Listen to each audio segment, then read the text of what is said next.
बिस्मिल्लाहिर्रहमानिर्रहीम। अल्हम्दुलिल्लाहि रब्बिल आलमीन वल आक़िबतु लिल मुत्तक़ीन वस्सलातु वस्सलामु अला सय्यिदिल अंबिया वल मुरसलीन नबिय्यिना मुहम्मद व अला आलिहि व सहबिहि व मन तबिअहुम बि इहसानिन इला यौमिद्दीन, अम्मा बाद। क़ाल अल्लाहु तआला फ़िल क़ुरआनिल करीम, या अय्युहल्लज़ीना आमनू क़ू अनफ़ुसकुम व अहलीकुम नारा वक़ूदुहन नासु वल हिजारह वक़ाल अल्लाहु तआला फ़ी मौदिइन आख़र इन्नमा अम्वालुकुम व औलादुकुम फ़ितना। आदरणीय दर्शक मित्र, इस प्रोग्राम को विभिन्न माध्यम से सुनने वाले हमारे प्रिय साथियों, भाइयों, माँओं और बहनों, आज की इस सभा में जिस विषय में मैं आपके सामने कोई दो शब्द प्रस्तुत करने जा रहा हूँ, वो है कि बच्चों की, संतान अर्थात बच्चों की शिक्षा तथा संस्कार के बारे में नबी सल्लल्लाहु अलैहि वसल्लम का मार्गदर्शन। अल्लाह ताला ने संतान को एक बहुत बड़ा उपकार भी कहा है, और अगर उसको सही ढंग से अपनी संतान की शिक्षा और संस्कार एक पिता ने किया तो वो एक बहुत बड़ा अल्लाह की तरफ से उपकार है। और अगर एक पिता अपनी संतान, अपने बच्चों की सही ढंग से उनकी तरबियत अर्थात उन्हें शिक्षा संस्कार नहीं दिया तो ये उनके लिए परीक्षा भी है। मेरे मित्र, साथियों और भाइयों, अपने बच्चों के प्रति पिता की जिम्मेदारी इस्लामी शरीयत में तथा इस विषय में लापरवाही न करने की जो चेतावनी इस्लाम में दिया गया है, अल्लाह ने कुछ इस तरह से कुरान में बयान किया है। आदेश देते हुए अल्लाह ने कहा, या अय्युहल्लज़ीना आमनू क़ू अनफ़ुसकुम व अहलीकुम नारा। ए ईमान वालो, ए मोमिनो, अपने आप को स्वयं भी और अपने घर परिवार को भी उस आग से बचाओ, वक़ूदुहन नासु वल हिजारा, कि जिसके ईंधन मनुष्य और पत्थर हैं। उस आग से, उस नरक की आग से उन्हें बचाओ, अपने भी बचो स्वयं और उन्हें भी बचाओ। अल्लाह ने इस आयत के अंदर आदेश दिया है, और इससे ये पता चलता है कि व्यक्ति, एक पिता स्वयं अगर पुण्य कर्म कर ले तो सिर्फ ये उसके लिए पर्याप्त और काफ़ी नहीं होगा। अपनी संतान को भी पुण्य के रास्ते पर चलाना, उससे ऐसा संस्कार देना कि वो सत्य और असत्य को जाने, अपना परिणाम जाने, संसार में आने का उद्देश्य जाने, संसार से जाने के बाद क्या होगा, अपने मौलिक, अपने हक अधिकार को संसार, और संसार के बाद उसे क्या चीज़ उसके लिए लाभदायक है, कौन सा कर्म और कौन सी चीज़ उसके लिए फलदायी है, वो इस संसार में किस लिए आया, इस बात का ज्ञान देना और शिक्षा देना और ऐसा संस्कार देना, ये एक पिता की जिम्मेवारी है। अल्लाह ने कुरान में दूसरी जगह कहा कि इन्नमा अम्वालुकुम व औलादुकुम फितना, कि तुम्हारा धन संपत्ति और तुम्हारी संतान, यानी तुम्हारे संतान और धन और संपत्ति, ये सब क्या है? ये कहा कि ये सब परीक्षा है, परीक्षा के सामग्री हैं ये। अर्थात ये संतान आपके लिए परीक्षा है। एक पिता के लिए उसकी अपनी संतान, उसकी अपनी औलाद, ये परीक्षा है। अगर उसको सही ढंग से उनकी शिक्षा दिया, उनको संस्कार दिया, उन्हें तरबियत दिया, तो वो उनके लिए लाभदायक है।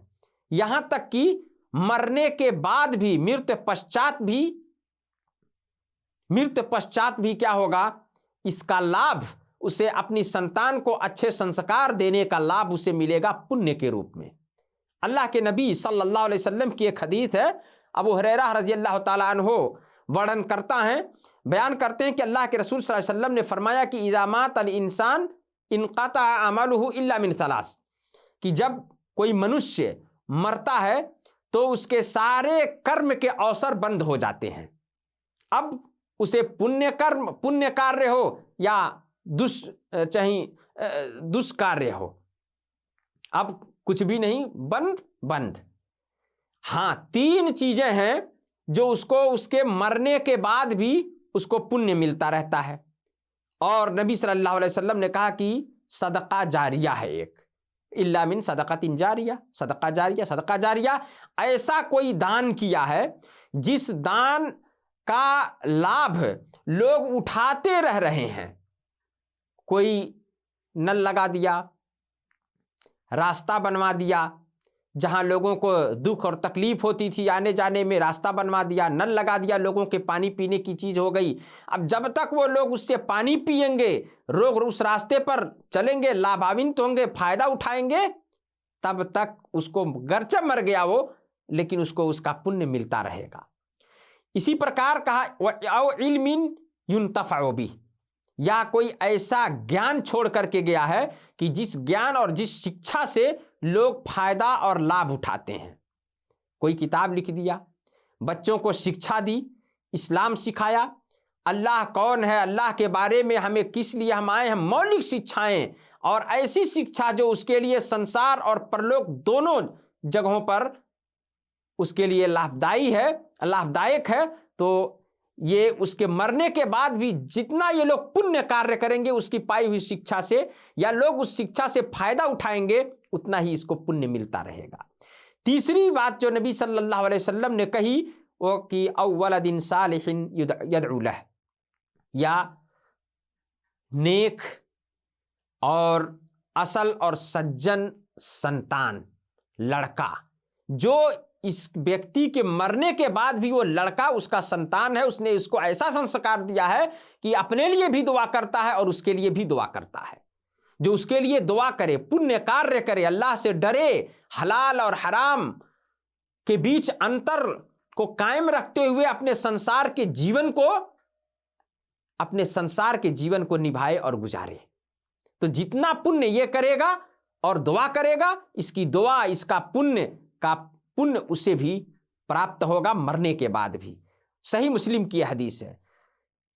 तो दोस्तों और साथियों, इससे यह प्रश्न होता है कि संतान जहां परीक्षा है, वहीं संतान अल्लाह का दिया हुआ एक महान उपकार भी है।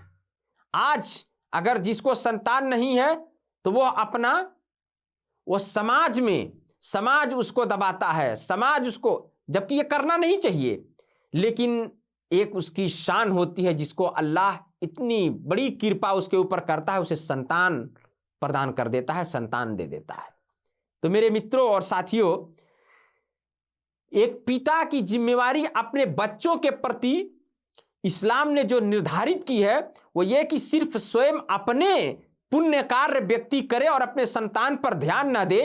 संतान गलत रास्ते पर जाए, शैतान के रास्ते पर जाए और उसको उसी में छूट दे और उस पर ध्यान न दे, उसको सही बात न सिखाए, तो सिर्फ इस पाप का जिम्मेवार केवल वह संतान नहीं होगी, बल्कि एक पिता भी उसका जिम्मेवार होगा, पिता भी जिम्मेदार होगा। इसलिए कि जो इसका हक था, अधिकार था उस संतान का इस पिता के ऊपर, इस पिता ने उसको पूर्ण रूप से नहीं निभाया, नहीं उसको संस्कार दिए। जब बड़ा हो गया तो कहता कि अब मेरा बेटा मेरी बात नहीं मानता है, मेरी औलाद मेरी बात नहीं मानती है। तो अगर आपने उसे संस्कार देने में, शिक्षा देने में अगर कमी की है, और कमी आपकी तरफ से हुई है, एक पिता की तरफ से हुई है, तो जान लें कि आपका दामन भी फंसेगा महाप्रलय, और क़यामत के दिन आपसे भी पूछा जाएगा। इस विषय में अब्दुल्लाह इब्न उमर रज़ी अल्लाह ताला अन्हुमा की हदीस है, कहते हैं कि समिअतु रसूलल्लाह सल्लल्लाहु अलैहि वसल्लम यक़ूल कुल्लुकुम राइन व कुल्लुकुम मसऊलुन अन रइयती। कहते हैं कि मैंने अल्लाह के रसूल सल्लल्लाहु अलैहि वसल्लम को फरमाते हुए सुना कि आप सल्लल्लाहु अलैहि वसल्लम ने क्या फरमाया कि कुल्लुकुम राइन व कुल्लुकुम मसूल, तुम में से हर एक व्यक्ति, तुम में से प्रत्येक व्यक्ति क्या है, एक शासक है, एक संरक्षक है, और हर एक से उसके अपने प्रजा के बारे में, अपने अधीन और अपने मातहतों के बारे में प्रश्न किया जाएगा, उससे पूछगछ किया जाएगा। फिर आप सल्लल्लाहु अलैहि वसल्लम ने फरमाया, कहा कि अल इमाम राइन व मसऊलुन अन रइयती। तो इस प्रकार एक इमाम, एक शासक, वो अपने प्रजा का संरक्षक है, तो उसकी अपनी प्रजा के विषय में इससे पूछा जाएगा। अपनी प्रजा के बारे में एक शासक से पूछा जाएगा, प्रश्न किया जाएगा। अगर इसने अपनी प्रजा की पूर्ण रूप से उनके हक अधिकार को नहीं दिया, उन्हें जो चीज सिखाना चाहिए, जो संस्कार देना चाहिए नहीं दिया, जो नियम लागू करके अल्लाह के रास्ते पर चलाना चाहिए नहीं चला पाया, तो इससे भी उसके अपनी प्रजा के बारे में पूछा जाएगा। इसी प्रकार आप सल्लल्लाहु अलैहि वसल्लम ने कहा कि वर्रजुलु राइन फी अहलिही व मसऊलुन अन रइयती। इसी प्रकार एक पुरुष व्यक्ति जो है वो भी शासक और संरक्षक है, अपने घर परिवार, अपनी संतान, अपनी पत्नी, अपने पूरे घर परिवार के ऊपर ये शासक और संरक्षक भी है। और मसऊलुन अन रइयती, और संरक्षक है, और इससे पूछा जाएगा अपने घर परिवार के बारे में। आपने तो नमाज पढ़ ली, अपनी संतान को क्यों नहीं सिखाया? आपने नमाज कभी नहीं छोड़ा, आपने कोई गंदी चीज नहीं देखी, अपनी संतान को मोबाइल खरीद के दिया और गंदी चीज जानते हुए कि देख रहा है, फिर भी आपने नहीं रोका। यह कहा कि बच्चा है, लड़कपन है। नहीं, आप कल वो आपके बाद एक पिता का जो अधिकार था, आपने उस अधिकार का हनन किया। उस बच्चे का, उस संतान का जो एक पिता के ऊपर अधिकार था, उस अधिकार को आपने नहीं निभाया। बल्कि अधिकार का निभाना कब होता? जब आपने उसको वहीं रोका होता, आपने वहीं उसको मना किया होता। कोई गलत काम कर रहा है तो प्यार से, प्रेम से उसको सही दिशा दिखाया होता, उसको वहीं रोका होता, तो ये आपने अपना अधिकार, अपना हक निभाया है, ये बात मानी जाती। अल्लाह के रसूल सल्लल्लाहु अलैहि वसल्लम की हदीस माकिल बिन यसार रज़ियल्लाहु ताला अन्हु वर्णन करता और रावी हैं, कहते हैं कि मैंने अल्लाह के रसूल सल्लल्लाहु अलैहि वसल्लम को फरमाते हुए सुना कि मा मिन अब्दिन यस्तरईहिल्लाहु रइय्यह यमूतु यौम यमूत व हुवा गाशुन लिरइय्यति इल्ला हर्रमल्लाहु अलैहिल जन्नह। मुस्लिम शरीफ की यह हदीस है। कहते हैं कि कोई भी व्यक्ति जिसे अल्लाह लोगों को उसका मातहत बना दे, कोई भी व्यक्ति, वह व्यक्ति और उसके कुछ लोगों को अल्लाह मातहत बना दे, उसके अधीन कर दे, चाहे उसका अपना घर परिवार हो और उसकी औलाद और उसकी संतान तो उसके अधीन है ही, इसकी ये जिम्मेदारी है ही अपनी संतान की। जहां खाना, कपड़ा, मकान ये देना इसकी जिम्मेदारी है, वहीं पे उसको अच्छा संस्कार देना, उसको सही बातें सिखाना, गलत से रोकना, यह भी जिम्मेदारी है एक पिता की, एक व्यक्ति की, एक व्यक्ति की पिता स्वरूप अपनी संतान पर यह इसका हक और अधिकार है। इसी प्रकार अल्लाह के नबी सल्लल्लाहु अलैहि वसल्लम ने कहा कि यौम यमूत व हुवा गाशुन लिरइय्यति। अगर कोई व्यक्ति अपने मातहत और अधीन, जिसको अल्लाह ने उतना अधिकार दिया कि उसके नीचे लोग हों, उसके अधीन में लोग हों, और फिर उसकी मृत्यु इस अवस्था में होती है कि अपने मातहत लोगों का हक हनन करता है, अधिकार हनन करता है, अपनी संतान को सही शिक्षा नहीं दिया, संस्कार, इस्लामी संस्कार नहीं सिखाए उसको, अपने नमाज पढ़ा, अपने झूठ से बचा, अपनी संतान को नहीं झूठ से रोका, अपनी संतान को नमाज के लिए नहीं उठाया, अपनी संतान को झूठ बोलने से नहीं रोका, झूठी गवाही देने से नहीं रोका, चुगली खाने से नहीं रोका, इन तमाम चीजों से नहीं रोका, एक दूसरे का सम्मान करने का विधि विधान नहीं सिखाया, इस्लाम के आदेश नहीं सिखाए,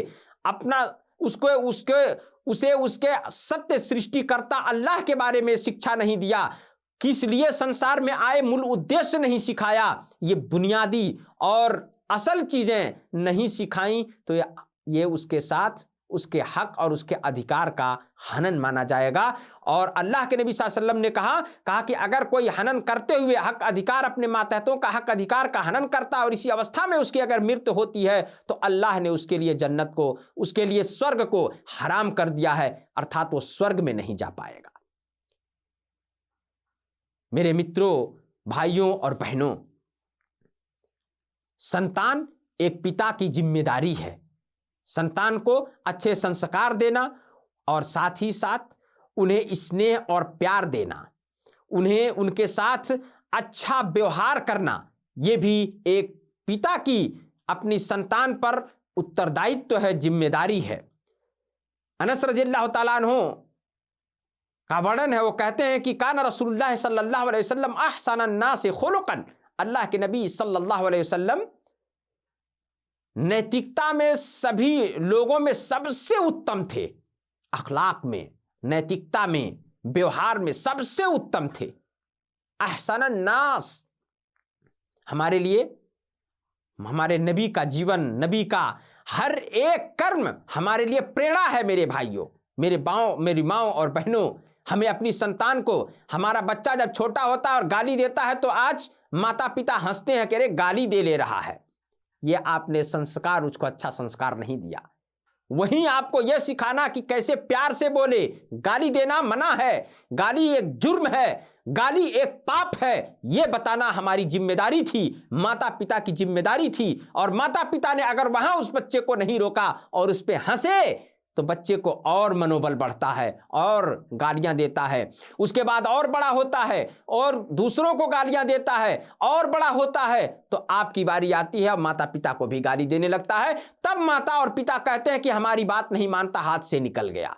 आपने उसका जो हक अधिकार आपके ऊपर था, आपने उसको पूर्ण रूप से वो हक अधिकार नहीं दिया, उसका अधिकार हनन किया। अगर ऐसा किया तो संसार में उसका हानि, उसका नुकसानी आप देख ही रहे हैं कि आप ही को गाली देना शुरू कर दिया। महाप्रलय के दिन, क़यामत के दिन, परलोक में भी वो आपके सामने उठ खड़ा होगा और आपसे भी उसके बारे में पूछगछ किया जाएगा, क्यों नहीं उसे अच्छे संस्कार दिए। अनस रज़ियल्लाहु ताला अन्हु कहते हैं कि अल्लाह के नबी सल्लल्लाहु अलैहि वसल्लम मनुष्यों में, लोगों में सबसे उत्तम नैतिक वाले थे। और कहते हैं फिर अनस रज़ियल्लाहु अन्हु कि मेरा एक भाई था जिसका नाम अबू उमैर, लोग उसको अबू उमैर कहा जाता था, अबू उमैर था। और वो वयस्क होने के करीब थे, यानी सूझबूझ के मालिक थे, वो सूझबूझ के आयु को पहुंच गए थे। कहते हैं कि उनकी एक चिड़िया थी, एक पंछी थी उनके पास, और वो पंछी से खेलते थे, वो पंछी मर गई। जब वो पंछी मर गई तो वो उदास रहते थे, गमगीन रहते थे। तो अल्लाह के नबी सल्लल्लाहु अलैहि वसल्लम देखें किस प्रकार स्नेह और प्रेम से व्यवहार उनके साथ करते थे, उनको हंसाने की और उनके दिल के गम को, उनके दिल के अंदर जो एक दुख था अपने खिलौने के खत्म हो जाने का, अपने खिलौने के मर जाने का, आप सल्लल्लाहु अलैहि वसल्लम आते थे और उनको हंसाने की कोशिश करते थे। कहते थे या अबा उमैर मा फ़अलन नुग़ैर, अबू उमैर आपकी पंछी क्या हुई, आपकी चिड़िया क्या हुई। बुखारी और मुस्लिम की हदीस है। अल्लाह के नबी सल्लल्लाहु अलैहि वसल्लम किस प्रकार बच्चे के प्रति कि वो उदास है आकर के उसको हंसाने की प्रयास करते थे, उसके उस गम को, उस उदास को खत्म करने का सोचते थे और खेलते थे उसके साथ। इसका अर्थ है उसके साथ कैसे खेलते थे, या अबा उमैर मा फ़अलन नुग़ैर। तो पिता को अपने संतान को जहां संस्कार देना, उस संस्कार में ये चीज भी सिखाना है कि हर एक से प्रेम करना। पिता को स्वयं पहले अपने पुत्र, अपनी संतान से प्रेम करना, चाहे वो बच्चा हो या बच्ची हो, नर हो या नारी हो, हर एक से उनके बीच किसी प्रकार का भेदभाव ना करना। बुरैदा रज़ियल्लाहु ताला अन्हु की हदीस है, वो कहते हैं कि अल्लाह के रसूल सल्लल्लाहु अलैहि वसल्लम एक दिन खुतबा दे रहे थे, प्रवचन दे रहे थे कि हसन और हुसैन दो लाल रंग के कपड़े पहने खूबसूरत जोड़ा का कमीज कुर्ता पहने हुए आने लगे, और छोटे छोटे थे, गिरते भी फिर उठते फिर आते, गिरते उठते आते। अल्लाह के रसूल सल्लल्लाहु अलैहि वसल्लम मिंबर पर थे, आप मिंबर से उतर पड़े, हसन और हुसैन को उठाया और फिर जाकर के आप मिंबर पर चढ़ गए। और आपने कहा, उस वक्त आपने कहा इन्नमा अमवालुकुम व औलादुकुम फितना। मिंबर पे चढ़े थे खुतबा देने के लिए, बच्चों को देखा, प्यार आया, उतर गए और आपने फरमाया, कहा कि इन्नमा अमवालुकुम व औलादुकुम फितना। अल्लाह ने सच कहा है कि तुम्हारा धन संपत्ति और तुम्हारी संतान ये तुम्हारे लिए क्या है? परीक्षा है, परीक्षा है। फिर आप सल्लल्लाहु अलैहि वसल्लम ने कहा राई तो हाज़ैन फलम अस्बिर, मैंने इन दोनों छोटे छोटे बच्चों को, खूबसूरत बच्चों को गिरते पड़ते आते देखा, मुझसे रहा नहीं गया, मैं रोक नहीं सका अपने आप को, मैं उतर गया मिंबर से। फिर कहते हैं उसके बाद उनको उठाया और आप सल्लल्लाहु अलैहि वसल्लम फिर मिंबर पे चढ़े और आपने अपना खुतबा फिर से शुरू किया। अबू दाऊद की हदीस, अल्लामा अलबानी ने इसको सहीहुल जामे में सही कहा है। इसी प्रकार बच्चों का सम्मान करना तथा उन्हें उनका अधिकार देना, चाहे वो भले ही छोटे क्यों ना हो। ये ना सोचना, आज देखा जाता है नमाज की सफ में अगर बच्चा खड़ा हो गया तो पीछे से कोई जाता है और उसको खींच के पीछे कर देता है, अपने आगे हो जाता है, बच्चा है ये पीछे नहीं, ये उसका अधिकार। अगर वो समय पे वहां पहुंचा है तो उसकी, अगर वो पहले पहुंचा है और वहां खाली थी जगह तो उसका हक है, ये अधिकार है। आपको इसका अधिकार नहीं कि आप उसे पीछे करें, और इससे उसके ऊपर गलत असर पड़ता है, गलत प्रभाव पड़ता है। तो उनको उनका हक और अधिकार जहां है वहां देना ये अनिवार्य है। सहल बिन साद रज़ियल्लाहु अन्हु, इसका उदाहरण हमारे नबी सल्लल्लाहु अलैहि वसल्लम की हदीस से सहल बिन साद रज़ियल्लाहु ताला अन्हु बयान करते हैं कि अल्लाह के रसूल सल्लल्लाहु अलैहि वसल्लम, अन्ना रसूलुल्लाह सल्लल्लाहु अलैहि वसल्लम उतिया बिशराबिन फशरिब मिन, अल्लाह के नबी सल्लल्लाहु अलैहि वसल्लम के पास पीने की कोई चीज, और दूसरी हदीसों में आता है कि पीने की चीज दूध का प्याला आप सल्लल्लाहु अलैहि वसल्लम के पास लाया गया। आप सल्लल्लाहु अलैहि वसल्लम ने उस प्याले से पिया। व अन यमीनिही गुलामुन व अन यसारिही अल अशयाख, कहते हैं कि आप सल्लल्लाहु अलैहि वसल्लम के दाहिने तरफ एक नौउमर बच्चा था और आपके बाएं तरफ जो बैठे थे वो बड़े उम्र के लोग थे। अब अल्लाह के नबी सल्लल्लाहु अलैहि वसल्लम ने अपने तो पी लिया, फिर आप सल्लल्लाहु अलैहि वसल्लम ने ये नहीं कहा कि नहीं पहले बड़े लोगों को दे दूं, दाहिने तरफ बैठा है इसलिए कि हक दाहिने तरफ से देना है, सुन्नत है ये, हर चीज दाहिने से लेना, दाहिने से देना और दाहिने तरफ से शुरू करना। अल्लाह के नबी सल्लल्लाहु अलैहि वसल्लम ने कहा कि हक इस बच्चे का है। फिर आप सल्लल्लाहु अलैहि वसल्लम ने पूछा, कहा अताज़न ली, बच्चे से पूछा आपने, नबी हैं, आपके बाएं आपके दाएं एक बच्चा बैठा है, बाएं शीर्ष सहाबा लोग बैठे हुए हैं। आप सल्लल्लाहु अलैहि वसल्लम ने क्या किया? ये नहीं कि नहीं इन लोगों को दे दूं, बाएं वालों को नहीं, हक किसका था? बच्चे का था। आपने इजाजत ली, अनुमति ली उस बच्चे से, कहा अताज़न ली अन उतिया हाउला, क्या आप अनुमति देंगे? बच्चे से कहा क्या तुम अनुमति देते हो कि मैं ये दूध का प्याला मैं पी लिया हूं, अब इन लोगों को दूं चूंकि ये बड़े हैं? बच्चे ने भी कहा, फ़क़ाल अल ग़ुलाम, बच्चे ने क्या कहा? कहा वल्लाहि या रसूल अल्लाह ला ऊसिरु बिनसीबी मिनका अहदा, मैं हरगिज नहीं आपके पिए हुए प्याले से मेरा जो अब हक है तो मैं उस प्याले से जहां आपका मुंह लगा, यानी आपके जूठे को मैं अपने पीने से पहले मैं उन लोगों को देने की अनुमति नहीं दे सकता। यानी आपने चूंकि पिया है इसलिए मैं उस प्याले से उस जगह से मैं पीऊंगा, नहीं तो उनको दे देंगे तो ये बरकत उनको हासिल हो जाएगी, उनको प्राप्त हो जाएगी, इसलिए मेरा हक है तो मैं इसकी अनुमति नहीं दूंगा, पहले मैं पीऊंगा। आप जहां से मुंह लगा के पिए हैं, जिस प्याले से आपने पिया है, आपके जूठे को मैं पहले पीऊंगा, फिर आप उनको दीजिए। इतना कहना था बच्चे का कि अल्लाह के नबी सल्लल्लाहु अलैहि वसल्लम ने क्या किया? फ़तल्लहु रसूलुल्लाह सल्लल्लाहु अलैहि वसल्लम फ़ी यदी, अल्लाह के नबी सल्लल्लाहु अलैहि वसल्लम ने प्याला उसके हाथ में रख दिया, भाई तुम्हारा हक है। बुखारी और मुस्लिम शरीफ की यह हदीस है। तो मेरे भाइयों और दोस्तों, माओं और बहनों, हम अपने बच्चे, अपनी संतान के बारे में हमें हमेशा सतर्क रहना चाहिए, और इसीलिए चेतावनी भी हमें दी गई है कि सिर्फ आप अपने अच्छे बन जाएं, अपने संतान को अगर अच्छे संस्कार नहीं दिए, उनके साथ सम्मान से उनका अधिकार पूरा नहीं किए, उनका सम्मान नहीं किए, उन्हें स्नेह और प्यार और प्रेम नहीं दिए, तो ये उनके अधिकार का हनन होगा। और अगर हनन हुआ तो सिर्फ आप अपने सिर्फ पुण्य करके बच नहीं सकते, आपको भी फंसना होगा उसमें, आप भी फंस जाएंगे। अल्लाह से प्रार्थना है, अल्लाह हम सबको अल्लाह हम सबको अपने भविष्य की जो आने वाली हमारी फ्यूचर है, वो हमारी औलाद, हमारी संतान है, हमें उससे अच्छे संस्कार देकर, हमें उन अल्लाह और उसके रसूल सल्लल्लाहु अलैहि वसल्लम के बातों को उन्हें सिखाकर उन्हें ट्रेन करने की हमें तौफीक दे, और उनको भी, उन्हें अपनी औलाद को, आने वाली नस्ल को इसी तरह से संस्कार देने की तौफीक प्रदान करे। आमीन। वस्सलामु अलैकुम व रहमतुल्लाहि व बरकातुहू।